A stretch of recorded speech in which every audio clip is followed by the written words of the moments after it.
지금 김정은이 과연 북한 핵폐기를 하느냐, 또 핵폐기를 한다고 해놓고는 또 거짓말로 꼼수 부리는 거 아니냐, 또 이미 핵무력이 다 완성돼 있기 때문에 뭐 풍계리 핵실험장 그 파괴하면 뭐하냐, 또 폐기한 척 하면서 상당수 핵무기는 지하 탱크에다 다 숨겨놓고 쭉정이만 보여주고 우리 핵폐기했다, 뭐 이런 식으로 할 거 아니냐, 오만 우리가 많은 의심을 할 수가 있습니다.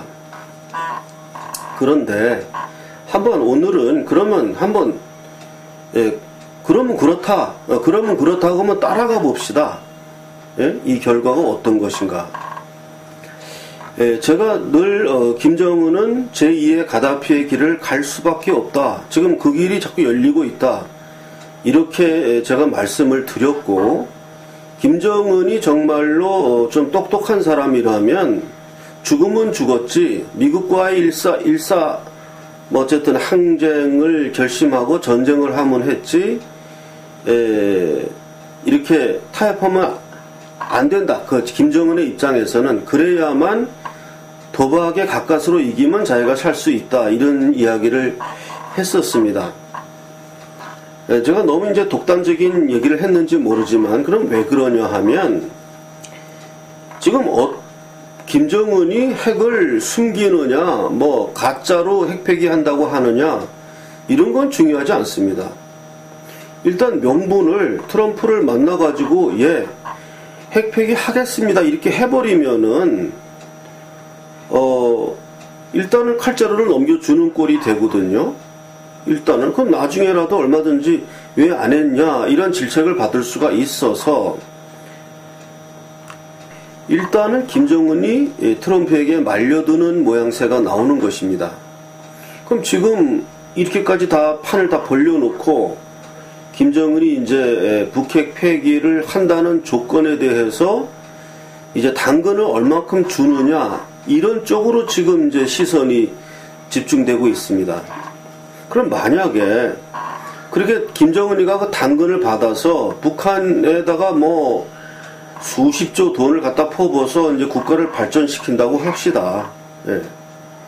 그러면 아무리 김정은이 독재를 하고 권력을 집중시키더라도 일단 돈이 많아지면은 돈을 많이 가진 사람들이 김정은이 혼자 그 돈을 자기 금고에다 다 넣어놓고 뭐 계속 지금처럼 유지할 수 있는 건 아니란 말이에요. 그 돈이 풀립니다. 그게 문재인이 갖다 준 돈이든 트럼프가 뭐 서구 유럽에서 모아다 갖다 준 돈이든 IMF 기금이 들어온 것이든 좌우간 어떠한 형태로든 돈이라고는 구경도 못하던 북한에서 지금 경제에 뭐 수십 배의 규모의 돈이 들어와서 돌아버리면은 사람들이 다 눈이 이렇게 뒤집히는 거예요. 그러면 김정은이가 그것을 통제할 수 없는 상태에 도달하게 됩니다. 제가 이제 먼저 본 방송에도 말씀드렸지만, 독재라는 것은 어느 정도 사람들을 굶겨 죽이면서 우리가 뭐 핵만 만들면 뭐 문제없다, 이렇게 사람들을 완전히 속박하고 속이고 이럴 때 독재가 성립하는 것이지, 그러니까 지금 김정은이 실제로 핵폐기를 안 하느냐 이건 지금 중요한 문제가 아닌 걸로 돼버렸어요. 어떠한 형태의 돈이든 이제 문재인이 갖다 바치는 돈 같으면은 훨씬 눈먼 돈이라 김정은이 그것을 좌지우지할 수 있는 돈이 되겠죠. 그러나 문재인이 갖다 바치는 그 돈만이 이 당근 정책에서 자본의 전부는 아닐 겁니다. 그러면 어떤 형태로든 개혁 개방이 이루어지는 식으로 일어나고 사람들이 이 배가 불러지고 주머니에 두둑히 돈이 이제 들어가는 것이 이제 권력층 사람들이라 할지라도 하나의 분권이 이루어지게 되는 거죠. 북한 사회에서 지금 독재 권력이 집중돼 있다가 분권형으로 이루어지게 되면 이거는 이제 여태까지 가다피라든지 차우세스크라든지 이러한 무너져갔던 공산국가의 지도자의 길로 갈 수밖에 없는 것입니다. 그리고 그렇게 해버리겠다는 것이 미국의 전략이죠. 즉 뭐 창과 칼을 쓰지 않고 돈을 줘가지고, 예, 도둑대에게 돈을 주면 어떻게 됩니까? 그 도둑대가 와야 돼 버리거든요. 서로 자기 입맛 포켓 하느라고 여태까지 섬겨왔던 두목도 없어지고 뭐 다 없어지는 겁니다. 그래서 독재 국가는 절대로 잘 살면 안 되는 것입니다. 예, 박정희 대통령의 경우에는 독재를 했다고 하는데, 이게 학자들 사이에서 과연 이게 박정희 대통령의 유신 독재가 우리가 독재라는 이름으로 명명할 수 있는가 하는 학문적인 검토가 있습니다. 왜 그러냐 하면, 우리가 독재를 타도하는 이유는 독재를 하게 되면 국가가 퇴보하고 못 살게 들고 인권이 유린당하고 뭐 이렇게 되기 때문에 독재를 하지 말자는 것인데, 박정희 대통령이 집권하면서 독재를 했는데 결과적으로는 국가가 부강하게 됐어요. 그러니까 독재라는 정치의 가장 근본적인, 독재를 하면 나라가 망한다, 거기에 위배되는 거예요, 이게. 그래서 이걸 과연 박정희의 유신 독재를 우리가 독재라고 명칭할 수 있는가, 명명할 수 있는가 하는 것이 학자들 간에 일어나는 어떤 그 논란입니다. 그래서 이거는 독재라고는 할 수 없다. 왜?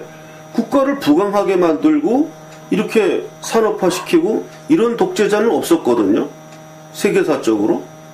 전부 독재를 한다 그러면은 정적들 잡아다 죽이고 경제는 파탄 만들고 인플레 일어나고 전쟁이나 일으키고 뭐 이런 게 독재자들이 한 거였습니다.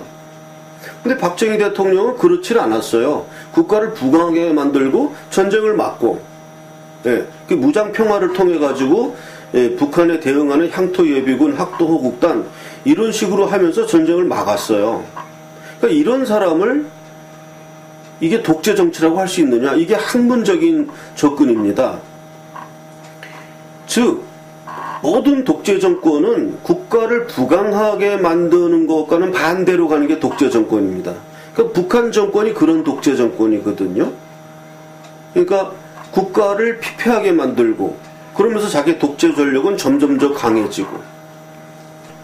그럼 이제 사실대로 한번 믿어줘 봅시다. 만약에 정말로 핵 폐기를 하고 미국이 지금 뭐 대대적인 북한 마샬 플랜을 뭐 하는 게 어떠냐 이러면서 벌써 이제 우리나라 언론에서는 지금 뭐 북한 마샬 플랜 이런 얘기가 막 나오고 있습니다. 그렇게 된다고 합시다. 그럼 어떻게 되느냐? 김정은의 독재 정권은 더 이상 버틸 수가 없습니다. 북한에 어느 정도의 중산층이 형성되고 그 돈을 김정은이 혼자만 다 갖고 있어가지고서는 국가 경제가 안 되잖아요. 예. 그러니까 이게 어느 정도 분배가 될 수밖에 없고 처음에는 그것이 평양의 권력층의 분배가 되겠지만 또 권력층에서 어느 정도 그 범위가 확장될 수밖에 없겠죠. 그런 식으로 되면은 지금의 북한 체제를 도저히 유지가 할 수가 없는 것입니다. 일단 뭐 서방 세계에 돈이 들어갔다. 그러면 일단 돈을 빌려준 사람들은 최소한도의 어떤 감시 감독을 요구합니다. 그 돈을 어떻게 부도나게 쓰느냐 안 쓰느냐 이것을 감시 감독하게 하게 되고 이건 막을 수가 없는 거거든요. 그러면 답은 한 두 가지 정도로 압축됩니다. 첫째는 김정은이가 나름대로 머리가 있는 좀 똑똑한 사람이라면 지금의 미북 협상의 결과를 말로는 받아들이되 철저히 그것을 받아들이지 않는, 왜냐하면 그렇게 하는 이유는 차라리 전쟁을 해야 되겠는데 자기가 전쟁을 먼저 일으킬 수는 없고 북한이 먼저 때려주면 전쟁이 되겠는데, 아니 미국이 먼저 때려주면 전쟁이 되겠는데 미국은 절대 그렇게 하지를 않죠. 그러니까 북한이 먼저 도발할 수가 없습니다. 그럼 북한으로서는 최대한 그걸 받아들이겠다 이렇게 하면서 그걸 안 지키는 쪽으로. 그러니까 김정은이가 할 수 있는 최선책은 결국은 말로는 yes 하면서 실제로는 아닌 거, 그게 지금 최선이거든요. 지금 그렇게 돼 가려고 하는 것 같아요. 근데 그렇게 한다고 해서 김정은이가 과연 연명할 수 있느냐? 자신의 독재 권력을 유지할 수 있느냐? 못합니다. 그렇게 해도. 그러니까 김정은으로서는 이쪽도 죽고 저쪽도 죽는 거예요. 오직 유일한 길은 지금이라도 아주 강성 노선을 김정은이 발표하면서 우리는 미국과도 전쟁 불사한다 뭐 이러면서 실제로 전쟁하는 거예요. 예, 미국이 때리면 막 남한에다가 막 그냥 포 쏘고 뭐 이래가면서 전쟁해가지고 자기가 전범으로 잡혀서 총살 당하든지 아니면 그렇게 안 되면 자기가 정권을 유지하든지 그 길밖에 없습니다. 근데 그 길 갔을 때 분명한 거는 김정은이 전범으로 잡혀서 총살 당할 확률이 압도적으로 높죠. 김정은이도 그걸 압니다. 예, 압도적으로 높다는 걸 알기 때문에 그 길을 택하지 못하는 것인데 그것이 우매한 거죠. 정말로 트레이닝되고 그런 사람이라면 그 길을 갑니다. 그 길을 가서 정말 악성으로 버티는 거죠. 근데 그 길을 안 가려고 하기 때문에 제가 볼 때는 그 길 안 가려고 하는 것 같아요. 그러면 결과는 정해졌습니다. 김정은은 어떻게 하더라도 그 권좌를 잃게 되어 있습니다. 단지 시간을 좀 벌 뿐이죠.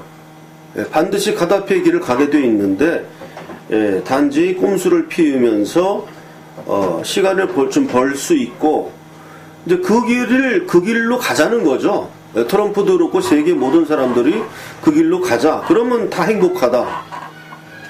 그렇게 이제 등을 떼밀어서 그 길로 가고 있고 그 길로 가면 북한 주민들도 행복하죠. 어쨌든 돈이 몰려와서 일단 살게 되지 않습니까? 이제 그 길로 가고 있기 때문에 우리가 너무 이렇게 너무 배관시하고 너무 의심만 하는 것보다는 그래 믿어줘 보자. 그럼 믿으면 어떻게 되냐? 이런 결과로 이게 생각을 해보면 상당히 지금 흥미진진합니다. 지금 미북 협상에서 과연 어느 정도의 그 협정이 이루어질 것이냐. 이제 그게 초미의 관심사고요. 어쨌든 뭐 왼쪽으로 가도 좋고 오른쪽으로 가도 좋고 일단 여기서 주사위는 던져졌기 때문에 국제적인 정세에서는 우리가 잃을 게 없을 것 같습니다. 다만 이제 남은 문제는 우리 국내 문제가 남아있는 것이죠.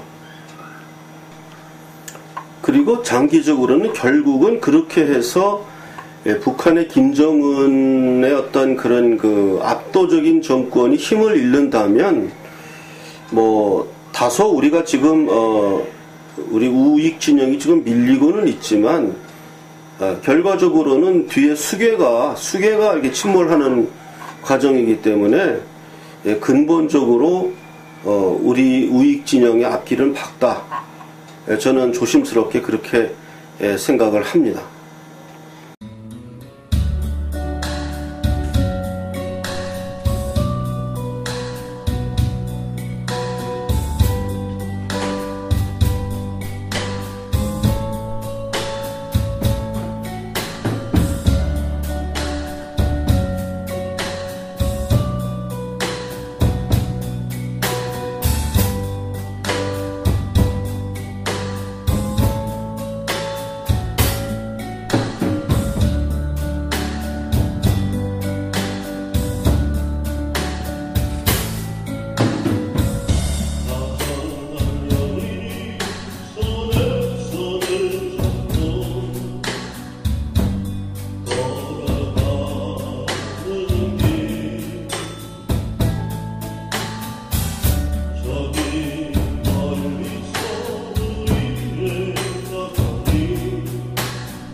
저기